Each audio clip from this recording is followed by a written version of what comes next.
یه تئوری از تنها در خانه آوردم. برو بریم. هممون تنها در خانه رو دوست داریم. اصلا یکی از بهترین فیلم‌های سینماییه. 100%. یه تئوری هست که میگه جناب کوین از فیلم تنها در خانه وقتی سنش میره بالا میشه جیکسا از سری فیلم‌های اره. نه بابا. ببین کوین یه پسر 8 ساله است که بلده توی خونه‌شون تله‌های خیلی خفنی بکاره. در حدی که اصلا کم مونده دزدای تو فیلمو بکشه. و جیکسا هم دقیقاً همین کارو با آدم بدا میکنه. تله میذاره و میکشه. توی هوم الون هم قشنگ مشخصه که کوین یه بچه خشن و شیطونیه. تئوری اینه که کوین بزرگ شده، از خونه فرار کرده و شروع کرده به کشتن آدم بدا با تله‌های مخصوص خودش. مجموعه فیلم‌های اره. برگم.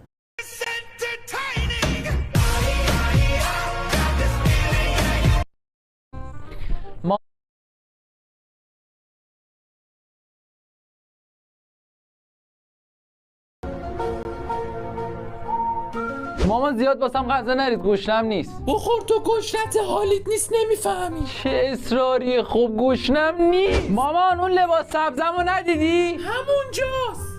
کجاست؟ بیام پیدا کنم جرت میدم. نه میگه همونجاست. خب کجاست؟ وایسا اومدم پدستم. بابا میگم خب بگو کجاست.